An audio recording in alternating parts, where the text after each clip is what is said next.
So today we're going to be repairing where somebody had tore off the fronting of the sheetrock all the way down to the paper. As you can see, it went down there pretty good and stuff. So what you want to do is kind of pull off any little loose pieces of cardboard that they have on the fronting of the sheetrock.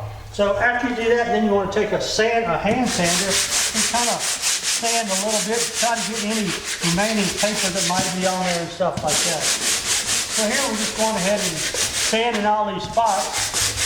As you can see, it's coming out pretty good. It's not really a hard thing to do. You just want to sand there and get any little pieces just rolled up. You want to make sure that you get all that off of there pretty smooth. When it rolls up on you like that, you just want to let it do what it has to do, and go ahead and just pull it off at the end so it doesn't fall off. Okay, so now that we got it sanded off pretty good here, it's down to the cardboard paper. And what you want to do is get you like an all-base primer. And what you want to do is, what we're doing is we're sealing this cardboard facing of this paper so it does not peel or bubble up any. So you just go ahead and put a nice coat of primer on there.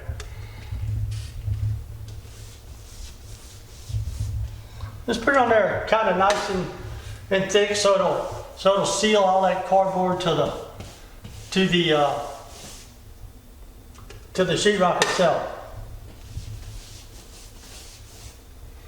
And after we do this right here, we're going to let that dry for a little while. Then we're going to come back with some sheetrock compound and go ahead and skim this out, and then blow texture, and it'll look like a new wall again. So we got some 5-minute mud mixed up. Now we're going to go ahead, all our primer's dry on there.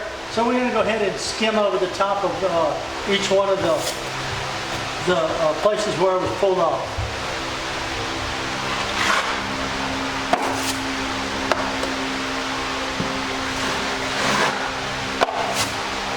So what I like to do is, I like to wipe the edges all the way around it and let it stay built up in the middle just a little bit.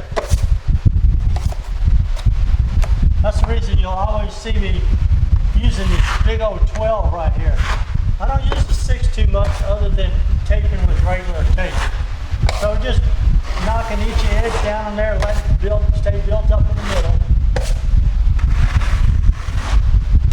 And we'll come back after this right here, after we get it finished bedding all these. Remember what I said, just on the edges, since these two are so close together, we'll just do the edge all the way around here, pushing out on the edge, and just pull in the middle a little bit just to lay it down. Because remember, it's going to shrink just a little bit, not much, but it's going to shrink a little bit. Then we'll come back on the next coat and go ahead and put in some regular sheetrock compound on there. So now you can see where the mud is just about dried all the way, the 5-minute mud. So it's built up in the center.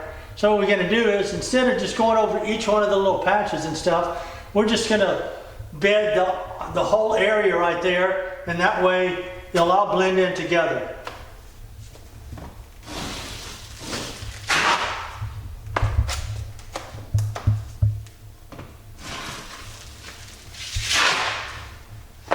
As you can see, we're putting quite a little bit of mud on there. Not a ton of it, but we're just covering it really good. Okay, now that we got it coated really well, we want to start on this side over here and push down on that edge to knock that edge off of there.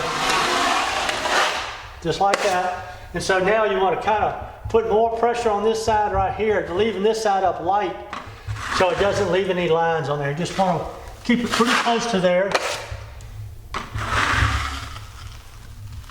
so it can just kind of lay down pretty good.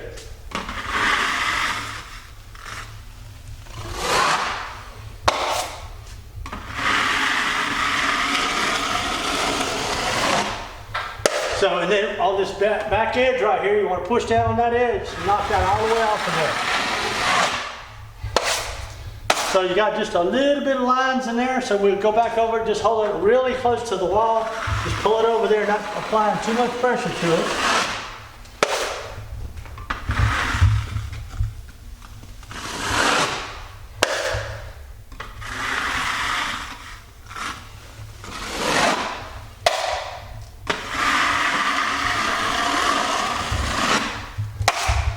So tomorrow, once that dries all the way white, lightly sand it, tight, skim it one more time, and then we'll blow texture on there, and it'll look just like a regular sheetrock wall. Looks like nothing ever happened to it before. So we done skimmed everything really well. The only thing we have left to do is to go ahead and wet sand it, which we're going to go ahead and do right now.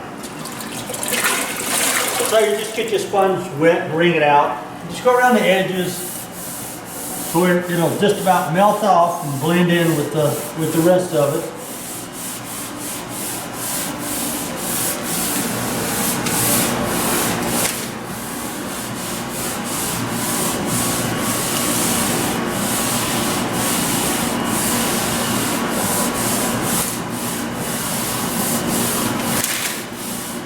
You want to keep going around it till it looks like you see a little bit of the texture that goes through it. That way, whenever you're blowing the texture on there, it can blend in with what is there. And you just want to go over the whole batch one good time, just to make sure it's all nice and smooth. So I hope this video was helpful on your project.